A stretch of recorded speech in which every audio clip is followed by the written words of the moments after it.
사실상 취득세 중과 완화는 좀 기사에서 말했듯이 물 건너 갔다고 보는 게 맞겠네요? 저는 이제 그렇게 생각을 안 해요. 그런가요 또? 예. 근데 아까 제가 설명드렸던 대로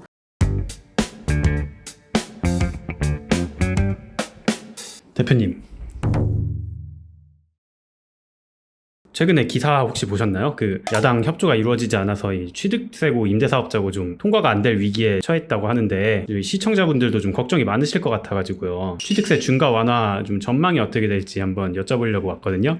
맞아요. 요즘 제가 상담해보면 그에 대한 이제 걱정들이 많습니다. 예, 근데 이게 지금 제가 상황 설명을 드리면 원래 지금 우리가 취득세가 이제 중과가 됐잖아요. 네. 예, 중과가 됐는데 지금 현행 이제 취득세율 같은 경우는 그 조정 대상 지역은 1주택자는 상관없어요. 어차피 1에서 3%예요. 네. 그 다음에 조정 대상 지역에서 이제 2주택부터는 이제 중과가 됐던 거죠. 지금도 뭐 상당히 말도 안 되는 사실 퍼센테이지죠. 예, 그렇죠. 2주택부터가 조정 대상 지역은 8%, 그 다음에 3주택은 12%, 그 다음에 이제 비조정 대상 지역 같은 경우는 2주택까지는 괜찮아요. 네. 2주택까지 같은 경우는 뭐 1에서 3%니까. 근데 3주택부터 8%, 예, 4주택부터 12%. 그러니까 뭐 집값에 뭐 8%, 12% 내라 그러니까.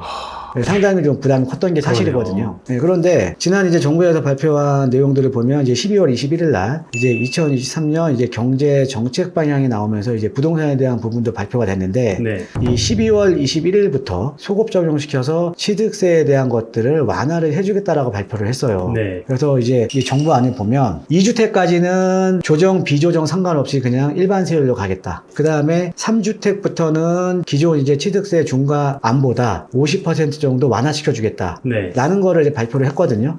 그래서 문제가 되는 게 뭐냐면 이거를 이제 2월 달에 입법 과정을 거칠 건데 네. 그 전에도 그러니까 잔금 기준으로 12월 21일 이후부터는 소급 적용시킨다라는 내용이 나왔어요. 네. 그래서 그 이후에 잔금 쳐줬던 분들은 지금 다 기다리고 있는 거죠. 근데 지금 입법이 안 되고 있는 거잖아요. 네. 입법이. 그러니까 지금 이제 어떻게 보면 병아리 냉가슴 앓듯이 계속 지금 추이를 지켜보시는 분이 상당히 많거든요. 네. 그러면 야당에서 이런 정부 의도를 모르는 건 아닐 텐데 어떤 이유로 좀 개선을 반대하는 걸까요? 이제 야당안은 그거예요. 야당안은 2주택자 같은 경우에는 지금 현재 조정 대상 지역은 8%잖아요. 네. 그런데 2주택자는 야당 입장은 이제 1에서 3%가 아닌 2에서 4%예요. 그러면 사실 1% 정도 차이는 크게 차이가 없다라는 거죠. 네. 2주택까지는 사실 큰 문제는 아니야. 서울 대부분의 지역들도 대한민국 전국적으로 보면 강남 3구하고 용산 빼고는 어차피 지금 다 비규제 지역이에요. 네. 예, 그러니까 어차피 1에서 3%가 일반 세율이라는 거죠. 그러니까 의미가 없다라는 거죠. 근데 3주택자부터가 이제 문제인 거죠. 야당 입장에서는 또 어떻게 보면은 이럴 수가밖에 없는 이유가 지난 정부에서 계속 다주택자를 이제 적폐로 몰아가면서 이렇게 했잖아요. 네. 그러니까 갑자기 또 스탠스를 바뀌기가 좀 어렵겠죠. 정책 일관성 때문에요. 네, 그래서 지금 이제 이번에 그 2월 달에 지금 이 국회 다 끝나가잖아요. 네. 그러니까 지금은 이제 2월 달에는 좀 힘들지 않을까. 네. 사실상 취득세 중과 완화는 좀 기사에서 말했듯이 물 건너 갔다고 보는 게 맞겠네요? 저는 이제 그렇게 생각을 안 해요. 그런가요 또? 예. 근데 아까 제가 설명드렸던 대로 여야 합의는 뭐 쉽게 될 것 같아요. 2주택까지는. 네. 근데 3주택부터가 문제거든요. 그때 2022년도 12월 21일 날 발표한 내용을 보면 또 이제 주택임대사업자에 대한 내용도 발표를 했거든요. 주택임대사업자에 대해서 아파트 허용시키겠다. 자, 그런데 이런 혜택들을 주면서 신규로 주택임대사업자를 등록하는 사람들은 2주택부터 이제 받겠다라는 내용이 이제 담겨져 있죠. 자, 그럼 이게 문제가 되는 게 뭐냐면 어찌됐든 지금 조정이든 비조정이든 3주택자는 중과자잖아요.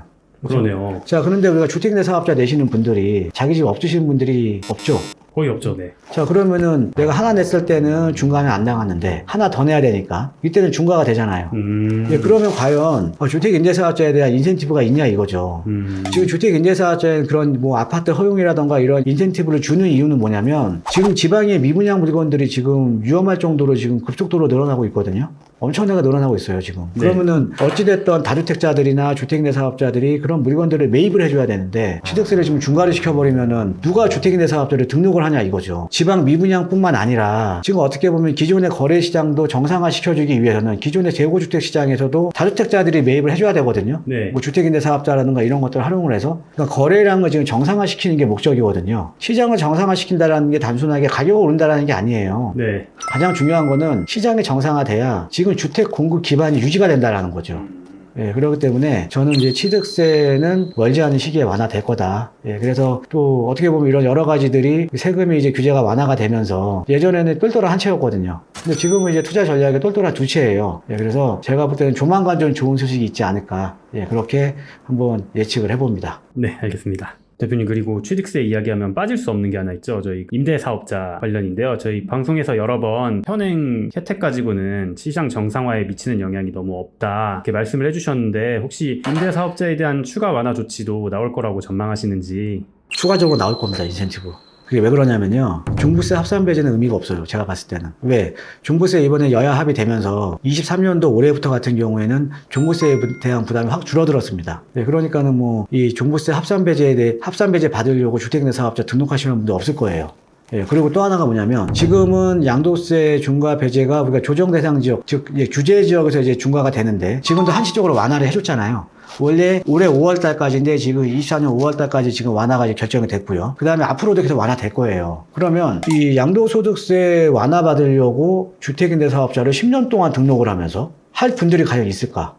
큰 의미가 없다라는 거죠. 왜? 주택임대 사업자 같은 경우에는 내가 나라에서도 못하는 일을 해주는 거잖아요. 싸게 임대로 이제 공급을 하면서 내가 최장 또 10년 동안이잖아요. 이제 가태료 규정 때문에 함부로 못 팔아먹죠. 네, 그러면서 내가 장기적으로 지금 내가 보유를 해야 되는데 지금 사실은 인센티브가 없는 거죠. 이 매력적인 요소가 하나도 없다라는 거죠.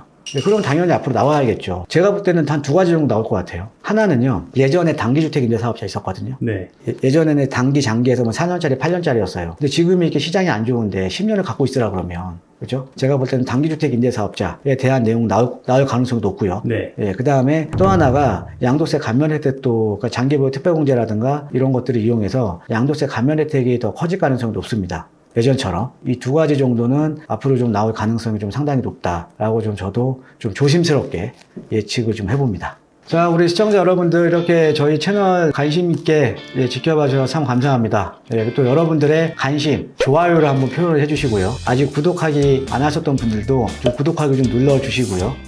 그 다음에 이렇게 이제 제가 또 대면 상담을 통해서 여러분들 또 상담해드리고 있으니까요. 좀 더 디테일하게 좀 상담을 받고 싶다. 좀 자세하게 부동산 자산에 대한 상담을 받고 싶으신 분들은요. 상담 신청 통해서 저랑 1대1 대면 상담을 이용하시면 되니까 신청하실 분들은 위에 전화번호 나가고 있죠. 전화번호로 이제 상담 신청 하시면 이제 되겠습니다.